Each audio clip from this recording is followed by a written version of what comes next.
Et salut à tous amis, c'est CryptoPartage, c'est un plaisir de vous retrouver pour cette vidéo d'analyse du 21 avril 2021. Voilà, on change un petit peu d'ambiance en commençant l'analyse avec une map entièrement dans le vert. Bitcoin qui est de retour à 55 600 dollars plus 3% comparé à hier à la même heure. La dominance qui rechute un petit peu à 51,38%. Du côté des altcoins, on a des belles performances, hein, notamment Ethereum qui est de retour au-dessus des 2300 dollars. Le Binance Coin qui est venu chercher les 600 dollars plus 23%, on va l'analyser en seconde partie de vidéo. Theta aussi qui est bien dans le vert. XMR, les Privacy Coins qui sont aussi dans le vert, plus 17%. Zcash, pareil, plus 15%. Donc voilà, on a vraiment de belles performances du côté des altcoins.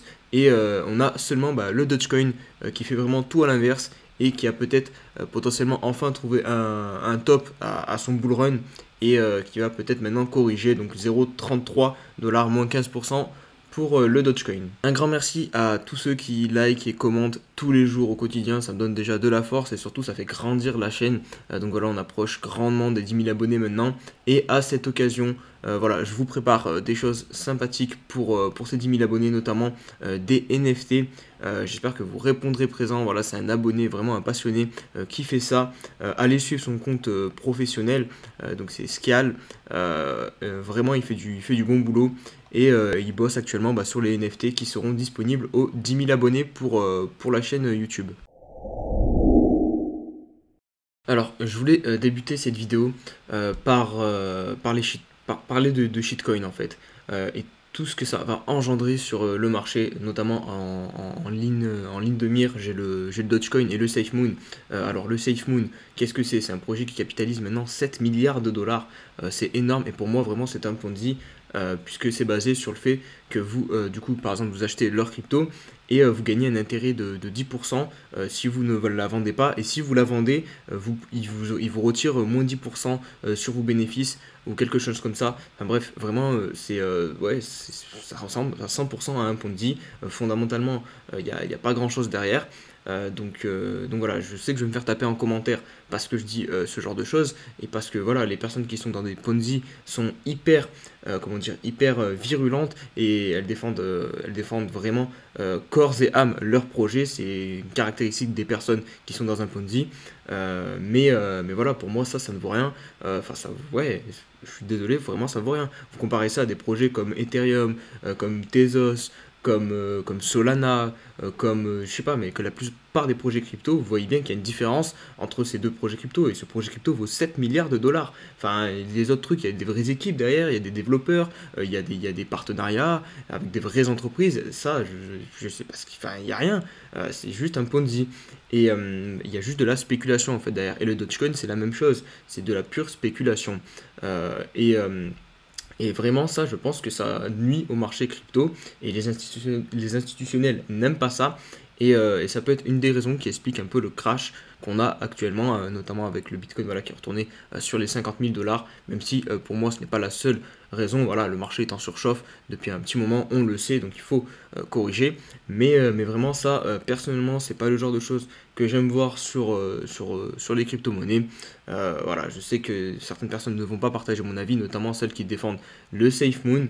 Après, voilà, je suis encore une fois ouvert au débat, même si là, quand même, j'ai du mal parce que j'ai creusé un petit peu de mon côté et il n'y a pas grand chose derrière ce projet. Mais si certaines personnes en commentaire veulent le défendre et de manière voilà, non virulente, en posant des arguments, je suis complètement d'accord et ouvert à ce genre de débat. On trouve sur le Twitter de SafeMoon, donc pour montrer vraiment tout ce qui se cache derrière ce projet, c'est vraiment basé sur de la pure spéculation et il s'en cache même pas en fait. Vous voyez, avec ce genre d'image, voilà, going to the moon quoi. Et vraiment, ils jouent sur le FOMO dès qu'ils ont des nouveaux utilisateurs. Voilà, ils mettent le chiffre. Voilà, ça parle du Dogecoin aussi, du Doge Day d'ailleurs qui a eu lieu le 20 avril. Finalement, ils n'ont pas réussi à aller au 1 dollar. Et puis voilà quoi, ils jouent vraiment sur l'effet de FOMO, New ATH, voilà, des fusées. Et concrètement, le projet, c'est basé sur, ouais, sur un Ponzi, quoi. Il faut que les gens hold le projet, et du coup, ils gagnent des intérêts. Mais au bout d'un moment, vous vous doutez bien que les personnes qui sont entrées en premier dans le projet, ils vont pas holder ça jusqu'à la mort. Quand le token il aura fait des pourcentages de hausse exponentiels, au bout d'un moment, forcément, les gens vont sortir et récupérer leurs gains. Et c'est là que tout va s'affondrer et que les gens vont perdre confiance dans ce projet. Et puis voilà. Allez, on va conclure cette page, cette petite intro sur les shitcoins et ce que je pense actuellement de ces shitcoins et notamment SafeMoon. Donc voilà, je vais vous présenter la team qui gère du coup SafeMoon. En tout cas, c'est la team qu'ils présentent eux sur leur site web officiel. Donc voilà, les personnes qui gèrent le SafeMoon. Vous avez un chat notamment. Je pense que c'est très important dans les projets crypto d'avoir un chat. Et puis vous avez ce genre de photos. Lui personnellement, il me fait plus peur qu'autre chose. Donc je sais pas comment vous gérez votre argent et comment vous le souhaitez l'investir. Mais si ça, ça vous tente, allez-y. Je suis personne pour voilà, vous dire de ne pas investir sur ce genre de projet. Je partage juste mon avis, encore une fois. Moi, perso, quand je vois ce genre de choses, ça me donne pas envie d'investir. Après, voilà, peut-être qu'ils jouent le côté décalé, ils sont à fond dans le marketing. Ça, c'est sûr qu'il n'y a pas de problème là-dessus. Mais est-ce que vous voulez investir dans un projet creux qui base tout sur du marketing? Voilà, c'est à vous de voir, c'est à vous de voir. Le mot Bitcoin qui bondit dans les recherches Google en Turquie, après que la Turquie ait annoncé le bannissement des crypto-monnaies. Donc voilà, je trouve que c'est intéressant et ça va être intéressant de suivre ce qui va se passer en Turquie parce que voilà, on a pas mal de projets, de pays qui veulent contrer les crypto-monnaies en régulation et au moins on aura une idée. On sait aussi que c'est ce qui peut planer potentiellement un jour sur des pays beaucoup plus gros comme les États-Unis, la France, même si c'est pas à l'ordre du jour de bannir les crypto-monnaies, mais on sait jamais, ça peut peut-être arriver et c'est du coup un peu une épée de Damoclès qu'on a sur la tête.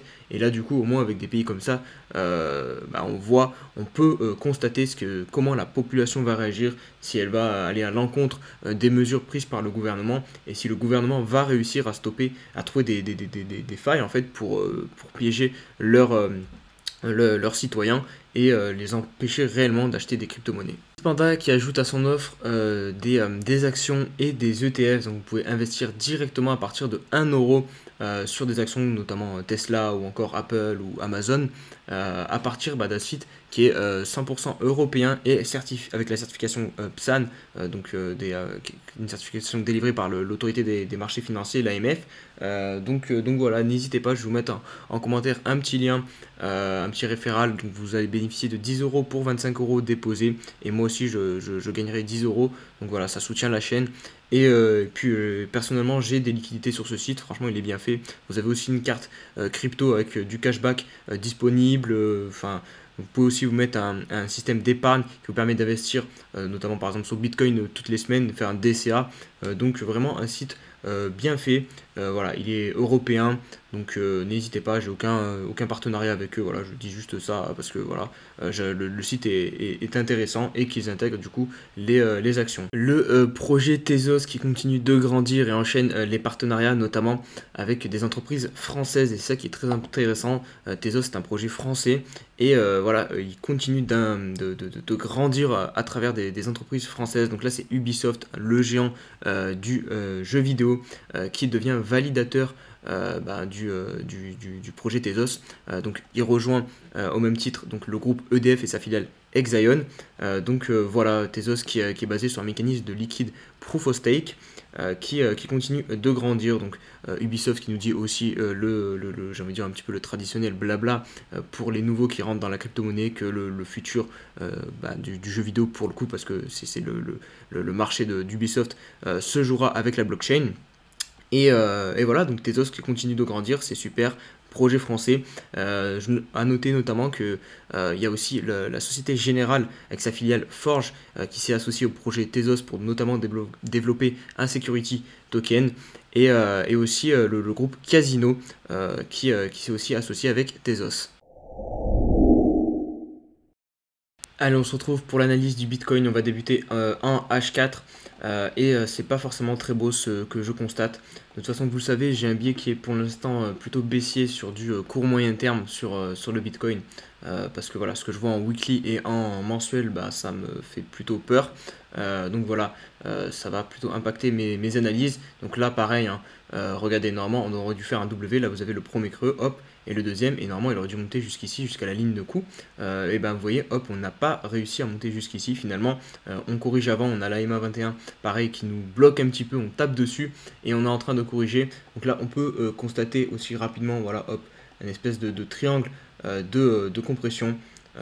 Donc on va surveiller la cassure, hein, elle va intervenir d'ici peu, voilà, un triangle de compression dans une tendance baissière, généralement bah, ça casse par le bas, donc voilà, c'est pas bon signe. Et évidemment, si on casse ce triangle par le bas, hop, je vais mettre l'objectif, voilà. Moi je l'ai pris un petit peu grand, mais on va faire à la louche, voilà, hop, ça nous mènerait pile poil sur ce niveau des 51 000 $, ce support, donc ça se tiendrait complètement. On va faire un petit point aussi en daily rapide, mais de toute façon, voilà, vous avez le gros de mon analyse au niveau du court terme. Je pense on risque de baisser, même si c'est quand même bon signe, hein. Vous voyez, hier on a encore réussi à ravaler toute cette mèche pour venir clôturer pile poil sur le niveau capital des 55 000 $. Aujourd'hui, pareil, on a encore posé dessus, donc on peut potentiellement à tout moment repartir, reprendre une hausse, mais pour ça il va falloir voilà, un afflux de capitaux et un regain d'attractivité, parce que pour le moment bah ouais c'est pas trop ça. On est sur ici on est sur un gros fake out. Voilà, on a cru repartir, finalement non. Les volumes n'ont pas été très soutenus. Voilà, vous voyez ici, on fait quand même un breakout. Voilà, on a quand même bien consolidé, hop en dessous, hop on casse un niveau important et finalement on n'a pas tant de volume que ça. Donc ça prouve que la force du mouvement n'était pas présente, le mouvement n'était pas soutenu, c'est ce qui a du coup impliqué la chute derrière. Ce qui est aussi intéressant par contre au niveau du RSI, voilà, on tient toujours ce support mais on est toujours posé dessus, donc voilà, à tout moment on lâche. Donc voilà, à surveiller. En 4 heures, on va surveiller le triangle. En daily, donc on va surveiller encore une fois ces clôtures à 55 000 $. Si on clôture au-dessus, bah voilà, c'est bon signe. Et après, voilà, si on prend un peu plus de recul, voilà, j'ai mis ce range en weekly. Donc il faudra surveiller la clôture weekly, elle va être déterminante aussi. Si on clôture en dessous de 55 000, on ira plus bas. Si on clôture au-dessus de 60 000, voilà, on est tiré d'affaire. On repart un petit peu to the moon, mais encore une fois, voilà, je vais vous le montrer, en mensuel quand même, on est très très haut, surtout notamment sur le RSI. Donc on peut venir rajouter, on est à 85, on peut venir rajouter ça, mais vous voyez, il n'y a pas beaucoup d'espace pour monter, donc c'est compliqué je pense, et cette correction est très certainement saine pour l'avenir du bull run. Je voulais faire un petit point aussi sur le graphique de la capitalisation totale donc des crypto-monnaies, donc ça inclut le Bitcoin, puisque on a quelque chose d'intéressant. Vous voyez la forme des bougies, puisque oui, la forme des bougies, ça peut indiquer beaucoup de choses. Et cette figure là, elle est très connue, donc c'est un doji, donc ça veut dire que le cours et la clôture de la semaine se sont faites exactement au même niveau de prix. Et vous voyez, on est en train d'enchaîner deux doji. Donc ça veut clairement dire, en fait, un doji, ça annonce qu'il y a de l'incertitude dans le marché et ça annonce un retournement de tendance. Donc là, on est en train de faire un deuxième doji dans cette semaine. Donc vraiment, le marché est totalement incertain. Et évidemment, là, en fait, vous avez un mouvement, donc une tendance, et le marché est sûr de lui. C'est une tendance haussière, donc il monte avec de l'assurance. Et forcément, quand on arrive ici, le mouvement, bah, ouais, il perd de sa force. Je pense que si on met les volumes, ouais, quoique, non, là, c'est pas forcément très parlant, ou encore, et encore. Parce que si on prend les pics des volumes, vous voyez, ils sont décroissants. Mais bon, on va plutôt se focaliser du coup sur les doji. Donc les doji, là, ça annonce voilà, une incertitude. Donc ça veut dire que le mouvement ici, là, on était sûr et certain voilà, que c'était un mouvement haussier. Et petit à petit, le marché, il hésite en fait. Et cette hésitation, bah, ça annonce un retournement potentiel. Donc peut-être que voilà, on va avoir une correction pendant ouais, plusieurs semaines. Vraiment, pour moi, je maintiens ce biais d'une correction sur le marché crypto qui devrait arriver ouais, dans les semaines à venir. Après, j'espère me tromper, hein, parce que voilà, on préfère forcément que quand ça monte, mais au bout d'un moment, ça ne peut pas monter au ciel indéfiniment, il faut bien que ça corrige. Et là, vraiment, on a beaucoup de signaux quand même qui montrent que le marché hésite beaucoup et que potentiellement, on va se retourner. On poursuit avec Ethereum. Et Ethereum, bah, c'est pas dégueu hein, ce qu'il nous fait, hein. Parce que lui, vraiment, regardez de la correction qu'il a fait quand Bitcoin a corrigé, il est venu s'asseoir pile poil sur ce dernier plus haut, donc à 2100 $. Regardez, la clôture est parfaite, et hop, on est en train de repartir là. Donc pour l'instant, du côté d'Ethereum, bah, c'est pas du tout comme Bitcoin, il n'y a pas forcément à s'inquiéter, d'autant plus que le graphique Ethereum contre Bitcoin est très bullish aussi. Donc peut-être qu'on va assister voilà, à certes une correction du Bitcoin, mais peut-être que les cryptos, les altcoins et notamment bah, l'Ethereum va réussir à surperformer Bitcoin même pendant la correction. Après ça c'est vraiment très risqué de jouer ce pari là parce que vraiment si on prend l'historique à chaque fois, enfin quasiment à chaque fois que Bitcoin corrige, les altcoins corrigent. Donc attention vraiment, si vous voulez jouer ce scénario, c'est très risqué, mais en tout cas ce qu'on voit graphiquement, bah, c'est pas dégueulasse, on est toujours dans une belle tendance haussière en daily pour Ethereum.